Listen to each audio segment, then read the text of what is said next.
Hello viewers, कैसे हो आप सब लोग। स्वागत है आपका मेरे YouTube channel study with doctor Pavan Oberoi पर। व्यूअर्स, मैं doctor Pavan Oberoi, head of department faculty of commerce, Bhagwati college Meerut.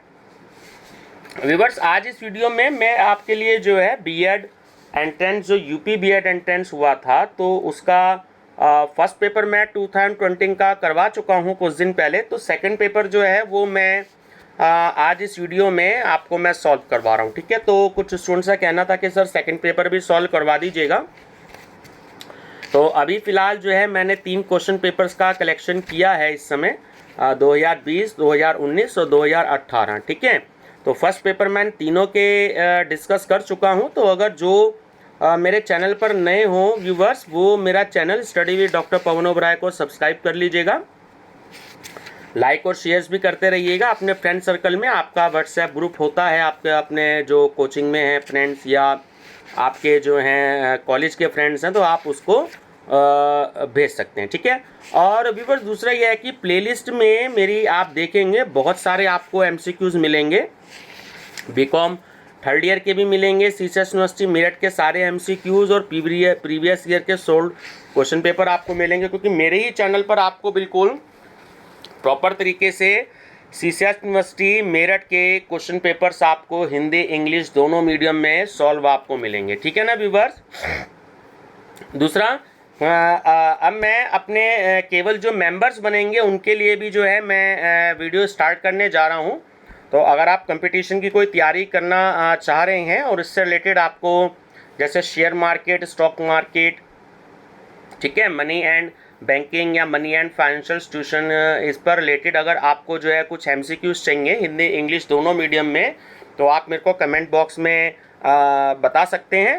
और कुछ उसकी बहुत ही नॉर्मल सी फीस मैं रखूँगा, तो नेट बैंकिंग के थ्रू आप जमा कर सकते हैं, और जो है वो सिर्फ मेरे मेंबर्स के लिए होगी। ठीक है, ये मेंबर्स इसको देख सकते हैं, बाकी पब्लिकली उसको कोई नहीं देख सकता। ठीक है ना व्यूअर्स, चलिए स्टार्ट करते हैं सेकेंड पेपर। फर्स्ट पेपर आप मेरी प्लेलिस्ट में डिस्कस कर सकते हो। ठीक है ना व्यूअर्स, चलिए इसमें जो 50 क्वेश्चन होंगे वो आपके बहुत ही नॉर्मल मैथमेटिक्स के होंगे, और दूसरा बहुत ही हल्की आपकी जो है ना रीजनिंग के क्वेश्चंस आते हैं इसमें। चलिए, फर्स्ट है कि निम्नलिखित में से अलग कौन है। देखिए, ऑप्शन बी करेक्ट है इसमें से दूध। क्यों? क्योंकि दूध से ही पनीर बनता है, दूध से ही मक्खन बनता है, और दूध से ही दही तैयार होता है ना। तो दूध जो है वो अलग है। सेकंड, जिस प्रकार से उड़ना तोते से संबंधित है, उसी प्रकार से रेंगना किससे संबंधित है, तो वो है मगरमच्छ से रिलेटेड, है ना। ऑप्शन बी आपका करेक्ट है। 3 है कि निम्नलिखित में से सही विकल्प का चयन कीजिए। ठीक है, तो क्रिसमस जो है, जैसे ओणम है वो केरल का त्यौहार है ना। तो इसी तरीके से क्रिसमस जो है वो आपका ईसाइयों का त्यौहार है। ठीक है, तो ये त्यौहार से रिलेटेड है आपका। ठीक है, फोर्थ है कि निम्नलिखित में से सही विकल्प का चयन कीजिए। तो वो है आपका, जैसे पाखंड का ईमानदारी है, तो वैसे ही आपका ऑप्शन डी करेक्ट है, बद, और वो है सहानुभूति से रिलेटेड। ठीक है, चलिए क्वेश्चन नंबर 5 है आपका कि निम्न लिखित में से सही विकल्प का चयन कीजिए। व्यूवर्स, क्योंकि एक्चुअली पेज जो है वो बिल्कुल फॉन्ट साइज बहुत बड़ा है पेज का, जैसे आपका फोटोस्टेट का पेज होता है, इसलिए थोड़ा सा फॉन्ट साइज जो है ये छोटा है ना, जिससे कि पूरा स्क्रीन पे आ जाइए। ठीक है, चलिए, तो निम्नलिखित में से सही विकल्प का चयन कीजिए। जैसे हिटलर जो था वो जर्मनी का था, तो इसी तरीके से आपका ऑप्शन नंबर बी जो है वो बिल्कुल करेक्ट है। जो मुसोलिनी थी वो इटली की थी। ठीक है, चलिए, यदि रेल को बस कहा जाता है और बस को ट्रैक्टर कहा जाता है, ट्रैक्टर को कार कहा जाता है, कार को स्कूटर कहा जाता है, स्कूटर को साइकिल कहा जाता है, साइकिल को जीप कहा जाता है, तो खेत जोतने के लिए किसकी आवश्यकता पड़ेगी। ठीक है, तो ये ऐसी जो है रीजनिंग आपको आती है। ठीक, तो इसमें आपका जो है ना ऑप्शन नंबर सी जो है वो इसमें आपका करेक्ट है। ठीक है, चलिए ध्यान रखिएगा। तो क्योंकि आपका खेत जोतने के लिए ट्रैक्टर की जरूरत होती है, ठीक है ना, और ट्रैक्टर को प्रश्न में क्या कहा गया है, कार कहा गया है, ध्यान रखिएगा। ठीक है, तो इसलिए जो है देखिए फर्स्ट लाइन, ट्रैक्टर को कार कहा जाता है, तो कार इसका आंसर हो गया option number C.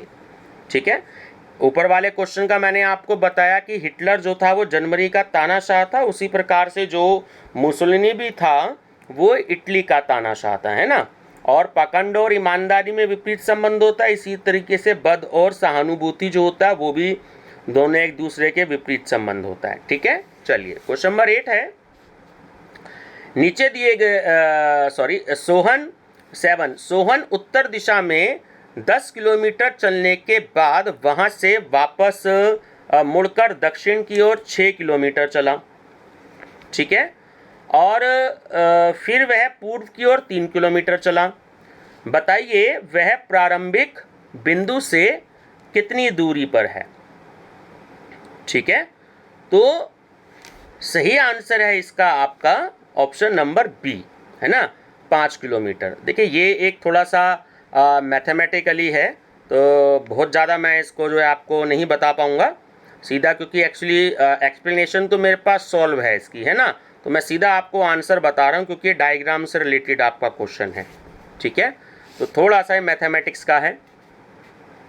Question number 8, नीचे दिए गए शब्दों को एक अर्थपूर्ण क्रम में लिखिए और फिर नीचे दिए गए विकल्पों में से उसे सही क्रम में चुनिए। देखिए ऑप्शन नंबर ए जो है वो इसमें मैं बता देता हूं आपको, ये देखिए ऑप्शन नंबर ए जो है वो इसमें आपका करेक्ट है। ठीक है, क्यों, क्योंकि सबसे पहले देखिए 2 4 1 3 5, मतलब देखिए गांव जो होता है वो सबसे छोटा होता है ना। उसके बाद गांव से ऊपर क्या होता है, तहसील होती है। तहसील से ऊपर क्या होता है, जिला होता है। जिले से ऊपर क्या होता है, राज्य होता है। और राज्य से ऊपर क्या होता है, राष्ट्र, है ना। राष्ट्र जो है वो सबसे बड़ा होता है। तो ऑप्शन ए आपका करेक्ट है।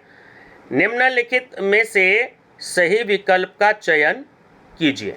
तो देखिए भार और जो किलोग्राम है उसका संबंध जैसे इकाई के पैमाने से दिया गया है ना, उसी तरीके से दूरी और किलोमीटर भी जो है वो इकाई से ही संबंधित होते हैं। ठीक है, ऑप्शन बी आपका करेक्ट है इसमें। यदि आज बुधवार है तो आगामी रविवार के 25 दिन बाद कौन सा दिन होगा। इम्पॉर्टेंट क्वेश्चन है, कई कंपटीशंस में ऐसे क्वेश्चंस आते हैं। यदि आज बुधवार है तो आगामी रविवार के 25 दिन बाद कौन सा दिन होगा। देखिए वो बृहस्पतिवार होगा। कैसे, मैं आपको बता दूं कि रविवार के 25 दिन बाद, तो अगर आप इसको इस तरीके से लिखेंगे कि रविवार प्लस 25 कोई सा भी दिन दिया हो, तो यहाँ पे जैसे रविवार दिया है कितने दिन बाद, 25 दिन बाद, तो रविवार प्लस 25 डिवाइडेड बाय 7। ठीक है ना, क्योंकि एक वीक में 7 डेज होते हैं, आप जानते हो। तो हम रविवार को क्या एक तरीके से 0 मान लेते हैं। ठीक है, तो 0 प्लस 25 डिवाइडेड बाय 7। ठीक है, तो शेष कितने दिन हो गए आपके, शेष हो गए आपके 4 दिन। कितने, 4 दिन। तो रविवार से जो आपका चौथा दिन बचेगा वो बृहस्पतिवार होगा। ठीक है, कैसे मैं बता देता हूँ आपको। देखो 7 3 जा 21। ठीक है, 21 हो गए। आपने 25 में से 21 को माइनस कर दिया, कितने दिन बच गए, 4 दिन बच गए। बात समझ में आई। तो रविवार हो गया, अब रविवार से चौथा दिन आप गिन लीजिए, वो क्या होगा, बृहस्पतिवार होगा। ठीक है, चलिए तो आंसर हो गया आपका बृहस्पतिवार, थर्सडे। चलिए ये जो है एक आपको वेन डायग्राम दे रखा है फल सब्जी और सेब का। ठीक है, थोड़ा सा ये आपको समझने पड़ेंगे, इसकी आपको तैयारी करनी पड़ेगी।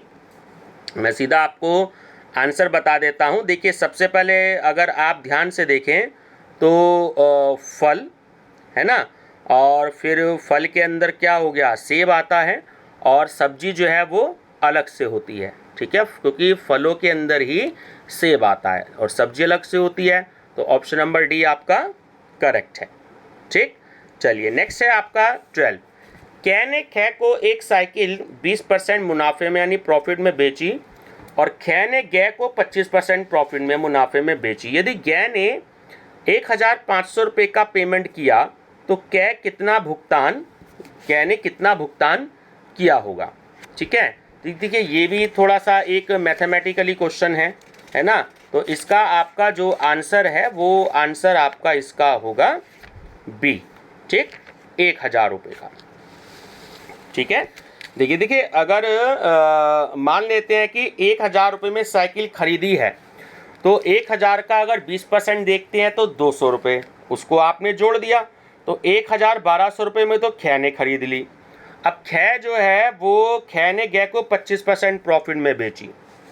ठीक है, तो अब 1200 का आप अगर 25% कैलकुलेट करेंगे तो वो कितना आ गया 300, और 1200 और 300 को ऐड कर लीजिए तो टोटल कितना हो गया 1500।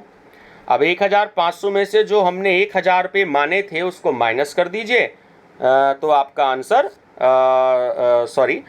ये जो है 1500 रुपये में इसने गै ने खरीदी थी। ठीक है, तो आंसर हो गया आपका 1000। ठीक है, चलिए ध्यान रखिएगा। चलिए नेक्स्ट क्वेश्चन है आपका 13। यदि आप किसी कतार में यानी कि लाइन में दोनों सीटों से गिनने पर 12वें व्यक्ति हैं तो कतार में कुल व्यक्तियों की संख्या बताइए। सीधी सी बात है कि अगर आप जो हैं 12वें नंबर पे हो दोनों सीटों की तरफ से तो 12 और 12 कितने हो गए 24 हो गए। ठीक है, और 24 में से एक आप माइनस कर दीजिए क्योंकि आप दोनों साइड से गिनने में आ रहे हो। ठीक है, तो एक को माइनस कर दीजिए तो 23 आंसर हो गया। ठीक, चलिए यदि P का अर्थ प्लस है, Q का अर्थ माइनस है, R का अर्थ डिवाइड है और S का अर्थ मल्टीप्लाई है तो दिए गए समीकरण का मान बताइए। ठीक है, तो देखिए 16 × 60, ठीक है, डिवाइडेड बाय 10 - 6 + 7 जो दिया है उसके अकॉर्डिंग बता रहा हूं मैं आपको। ठीक है, फिर से बता देता हूं 16 × 60 डिवाइडेड बाय 10 - 6 + 7। ठीक है, फिर आप इसको सॉल्व कर लेंगे। ठीक है, तो आपकी वैल्यू आ जाएगी 97। ठीक है, चलिए 15 का है। यदि किसी सांकेतिक भाषा में मास्टर को NCVXJX से लिखा जाता है तो कूट भाषा में डॉक्टर को कैसे लिखा जाता है। देखिए ये मैं आपको जो है अक्सर बता चुका हूँ, आपकी अगर मेरी पहले वाली वीडियोस ना देखी हो तो बता देता हूँ कि ये जो होते हैं एक्चुअली रीजनिंग के क्वेश्चन होते हैं। सबसे बेस्ट तरीका होता है कि एक पेपर पर प्लेन पेपर पर आप ABCD आप पूरे अल्फ़ाबेट लिख लीजिएगा थोड़ा थोड़ा सा गैप दे करके। ठीक है, ये 26 अल्फ़ाबेट होते हैं और ऊपर काउंटिंग भी लिख लीजिएगा 1 2 3 4 जैसे A पे 1, B पे 2, C पे 3, D पे 4, इसलिए तरीके से Z पर 26 हो जाएगा। अब आप डिफरेंस देख लीजिएगा, मैं जैसे इसी क्वेश्चन में आपको बता देता हूँ, है ना। M और N में 1 का डिफरेंस है, A और C में 2 का डिफरेंस है, S और V में 3 का डिफरेंस है, लेटर का डिफरेंस है। ठीक है, और T और X में 4 का डिफरेंस है, E और Z में 5 का डिफरेंस है, R और X में 6 का डिफरेंस है। ठीक है, उसी तरीके से डॉक्टर में D और E में 1 का डिफरेंस, O और Q में 2 का डिफरेंस, C और F में 3 का डिफरेंस, T और X में 4 का डिफरेंस, O और T में 5 का डिफरेंस और R और X में 6 का डिफरेंस। ठीक है, तो आपका जो ऑप्शन है वो A ऑप्शन करेक्ट हो जाएगा।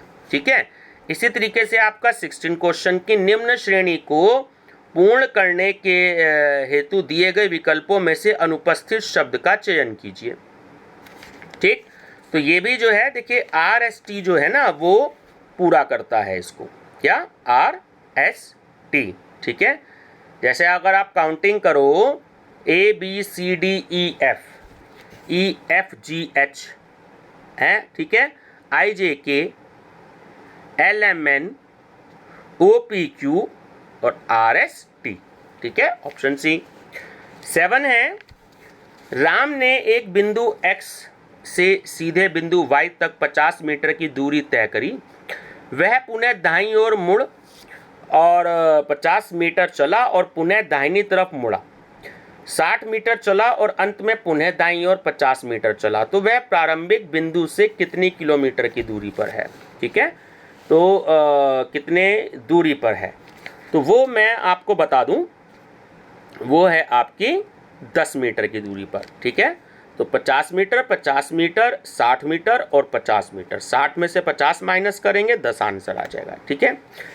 लखनऊ से दिल्ली के लिए हर 5 घंटे पर बस छूटती है। सूचना केंद्र से मुझे 10:45 AM पर यह ज्ञात हुआ कि बस 25 मिनट पहले छूट चुकी है, ठीक है। तो अगली बस छूटने का समय क्या होगा, तो 3:20। ये तो आप खुद से टाइम का जो है आइडिया भी लगा सकते हो, है ना।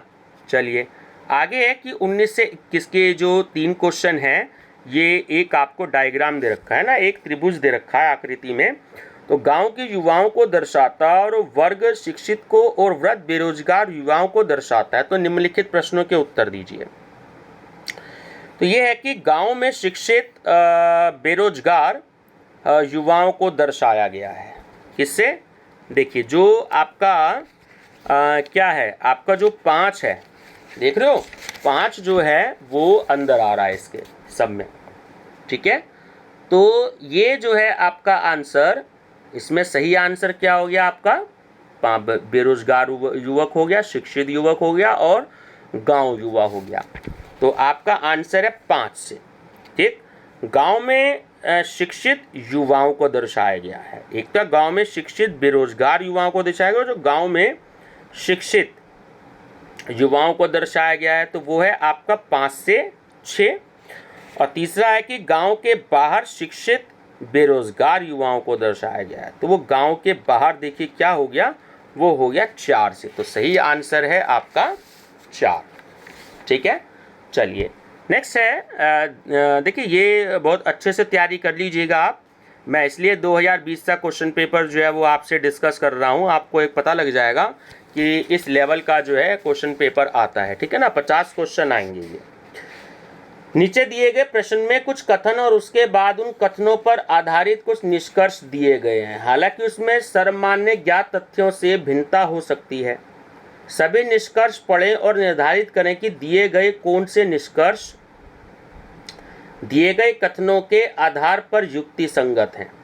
क्या है कथन है कि सभी गार्बेज जंक हैं, कोई जंक मेल नहीं है और सभी जंक स्पैम है। निष्कर्ष क्या दे रहा है कि सभी गार्बेज स्पैम है और कुछ स्पैम मेल नहीं है।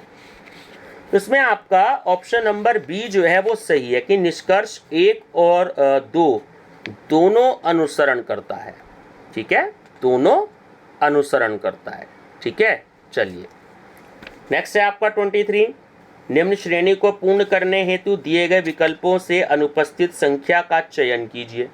तो आप पता लगा सकते हो P और S कैसे, फिर से वही बात, ABCD आप पेपर पे लिखिएगा, ठीक है ना। उसके बाद आप 1 से लेके 26 तक की आप काउंटिंग कर दीजिए। अब आप ध्यान से देखो ना, D और H के बीच कितने का अंतर है, 4 का अंतर है। H और L के बीच कितने का अंतर है, 4 का अंतर है। L और T के बीच P के बीच कितने का अंतर है, 4 का अंतर है। P और T के बीच कितने का अंतर है, 4 का अंतर है। बात समझ में आती है। ऐसी G और, यानी पहले लेटर को आपको देखना है और दूसरे लेटर को देखना है। पहला लेटर कौन कौन सा है, DHL, है ना। और उसके बाद P, मैंने देखा कि D और H के बीच में 4 का डिफरेंस है, H और L के बीच में 4 का डिफरेंस है। उसके बाद L और P के बीच में 4 का डिफरेंस और P और T के बीच में 4 का डिफरेंस है। ऐसी सेकेंड लेटर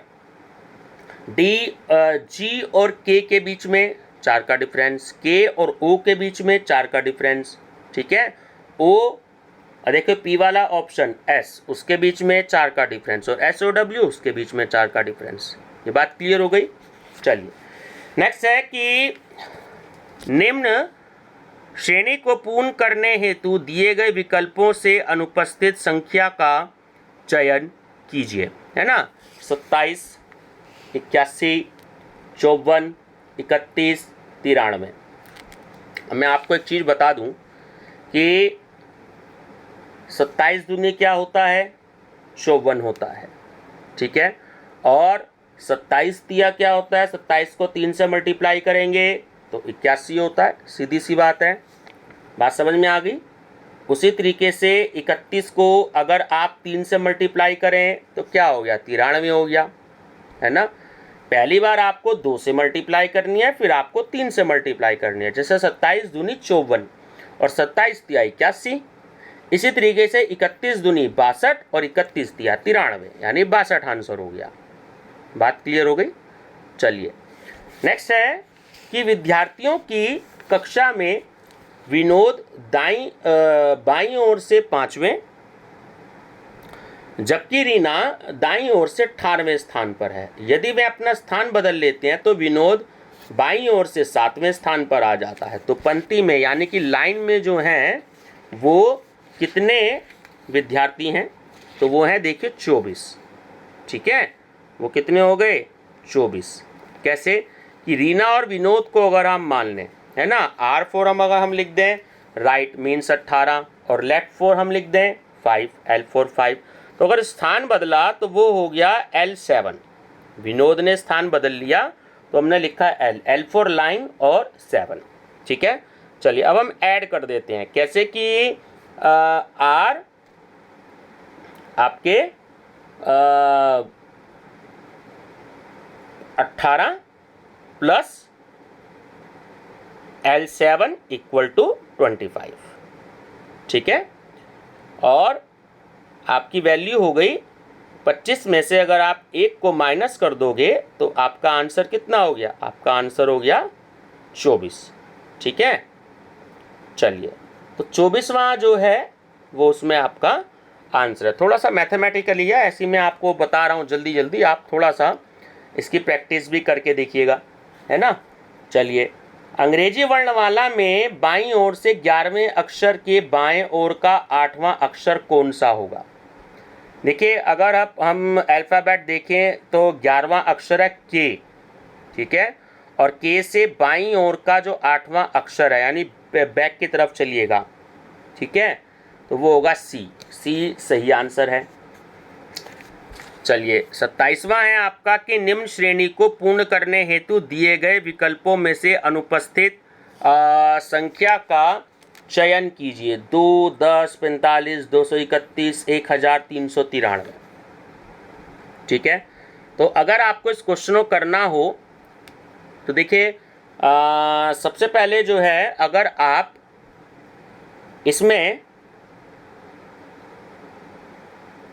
आपको क्वेश्चन को अगर करना हो तो 2 3 जा 8, 8 में आपने 4 प्लस कर दिए, उसके बाद फिर मल्टीप्लाई आपने कर दी 4 से, प्लस आपने 5 कर दिए, फिर मल्टीप्लाई आपने कर दी 5 से, फिर प्लस 6 कर दिए, फिर मल्टीप्लाई करी आपने 6 से, प्लस आपने 7 कर दिए, फिर मल्टीप्लाई आपने करी 7 से, आपने प्लस कर दिया 8। आंसर आ जाएगा 9759।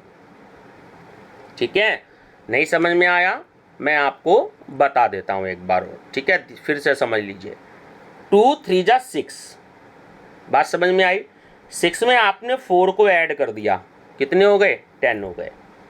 अब की बार 2 4 जा 10 4 जा 40, प्लस कर दिया आपने 5, 45 आ गया। बात समझ में आई।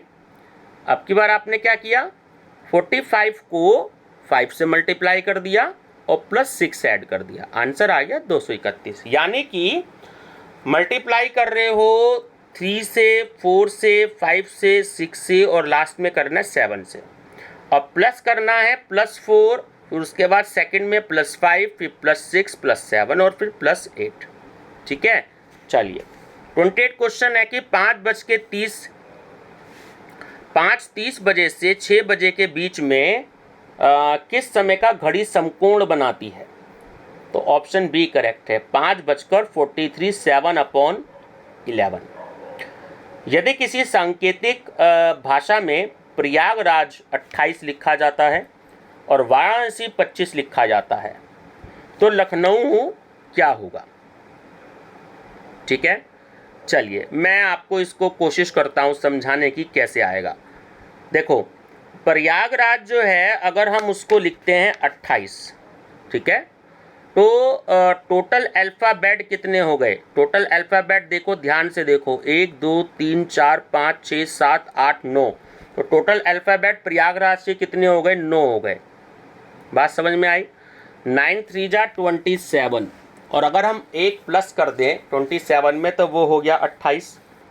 इसी तरीके से वाराणसी, वाराणसी को क्या लिखा जाता है? 25 लिखा जाता है। टोटल अल्फ़ाबेट कितने हो गए?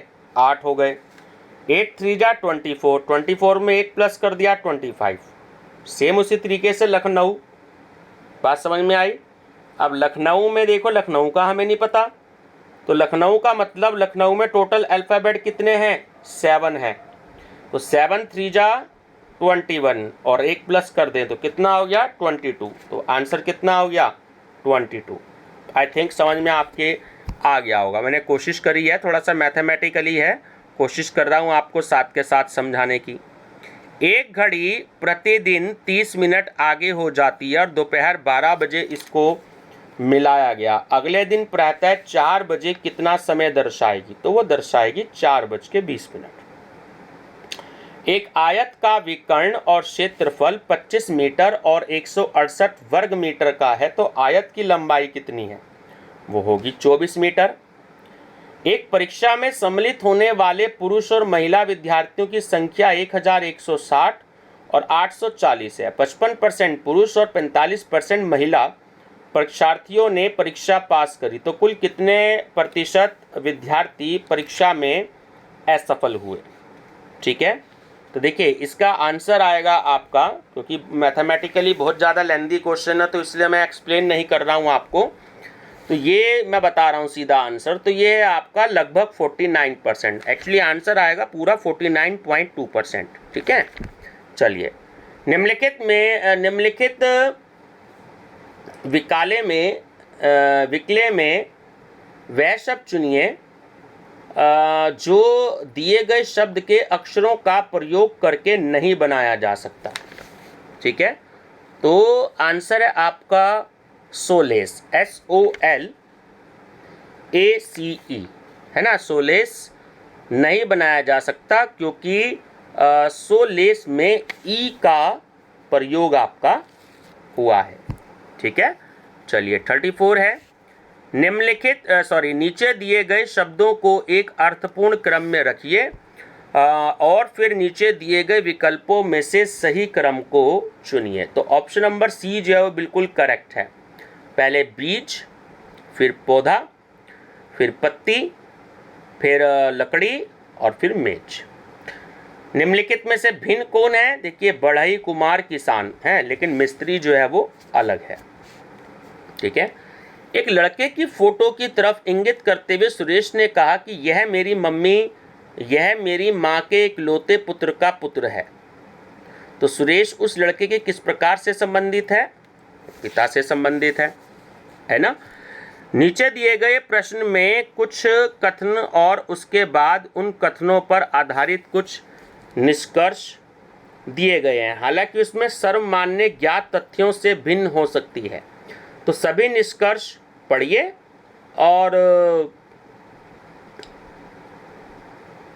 इसमें फिर निर्धारित कीजिए कि कौन से निष्कर्ष दिए गए हैं, दिए गए कथनों के आधार पर युक्ति संगत हैं। कथन क्या है कि सभी शेर चूहे हैं और कुछ बिल्लियां शेर हैं।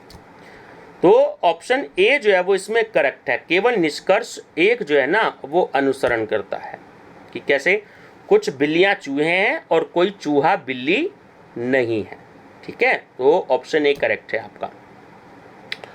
38 है कि 5 पुस्तकें ABCD तथा E हैं। C D के ऊपर रखी है, E A के नीचे रखी है, D A के ऊपर है और B E के नीचे रखी गई है। तो कौन सी पुस्तक बीच में है?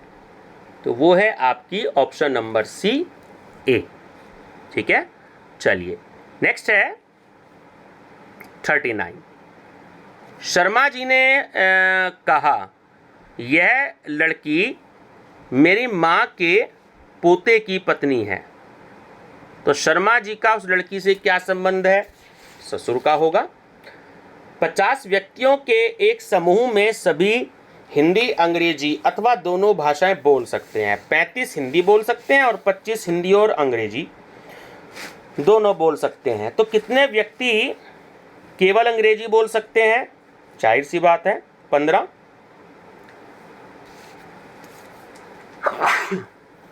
सॉरी। एक सुबह सूर्योदय के बाद विक्रम और शैलेश एक लॉन में एक दूसरे की ओर पीठ करके खड़े हैं। विक्रम की परछाई ठीक उससे बाएं हाथ की ओर पड़ रही है, तो शैलेश किस दिशा की ओर मुंह करके खड़ा है? दक्षिण की ओर। निम्न में से विषम को चुनिए। देखिए, अब विषम की मैं बात बता दूं कि जो अलग है ना आपका, इसमें आंसर नंबर जो है आपका डी करेक्ट है, 28। ठीक, क्योंकि जो 72 है, 45 है और 81 है, वो तीनों 9 से डिवाइड होते हैं। 28 जो है वो 9 से डिवाइड नहीं होता। ठीक है। 43 है कि लड़कों की एक पंक्ति में मोहन का स्थान दोनों से 18वां है और उस पंक्ति में कितने लड़के हैं? जाहिर सी बात है 18 और 18 36। 36 में से एक कम कर दीजिए तो क्या आंसर हो गया? 35 हो गया। तो सही आंसर है आपका 35। ठीक है। 44 है कि नीचे दिए गए प्रश्न में कुछ कथन और उसके बाद कुछ कथनों पर आधारित कुछ निष्कर्ष दिए गए हैं। हालांकि उसमें सर्वमान्य ज्ञात तथ्यों में भिन्नता हो सकती है। सभी निष्कर्ष पढ़ें और फिर निर्धारित करें कि दिए गए कौन से निष्कर्ष दिए गए कथन के आधार पर युक्ति संगत हैं। सभी आम सुनहरे रंग के हैं। कथन तो ये है कोई सुनहरे रंग की वस्तु सस्ती नहीं है, और निष्कर्ष ये है कि सभी आम सस्ते हैं। सेकंड है कि सुनहरे रंग के आम सस्ते नहीं हैं, है ना। तो इसमें आपका ऑप्शन डी जो है वो बिल्कुल करेक्ट है। ठीक है, केवल निष्कर्ष सेकंड जो है वो अनुसरण करता है। ठीक है, चलिए 45 दोबारा से प्लस माइनस का क्वेश्चन आ गया। यदि ए का अर्थ माइनस, बी का अर्थ प्लस, सी का अर्थ बी का अर्थ डिवाइड है, सी का अर्थ प्लस है और डी का अर्थ मल्टीप्लाई है, तो ये जो इक्वेशन दे रखी है इसका आंसर आपका क्या होगा? ठीक है, तो इसका आंसर जो होगा आपका वो होगा, मैं बता देता हूँ, 35 डिवाइडेड बाय 5 है ना, -22 प्लस 40 इंटू 10। ठीक है, तो जब आप इसको सॉल्व करोगे तो आपका आंसर आ जाएगा 384। ठीक है, चलिए। सीमा और अंजलि की आयु का अनुपात 7:3 है। कुछ वर्षों के बाद उनकी आयु का अनुपात 5:3 हो जाएगा। अतः उनकी आयु का अंतर क्या होगा? तो वो होगा 8।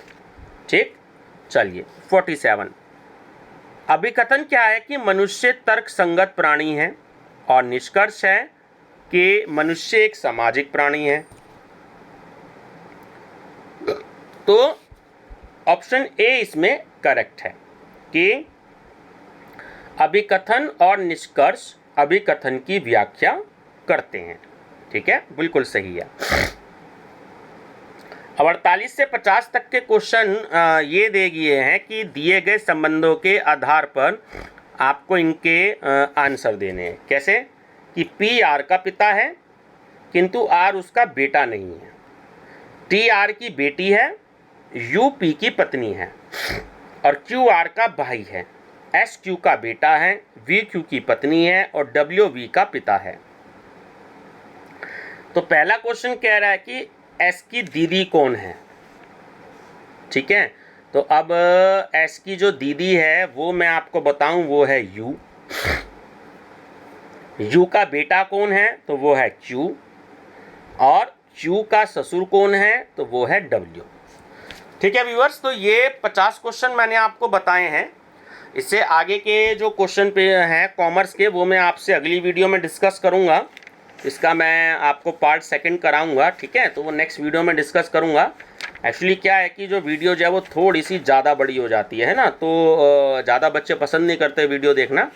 तो जो है नेक्स्ट वीडियो में मैं आगे जो है कॉमर्स के क्वेश्चन जो हैं वो आपसे डिस्कस करूँगा, ठीक है। वीडियो पसंद आई हो तो लाइक शेयर सब्सक्राइब जरूर करिएगा और अपने फ्रेंड सर्कल में इसको बता दीजिएगा। मेरा चैनल नेम है study with doctor Pavan Oberoi. ठीक है व्यूवर्स, थैंक यू।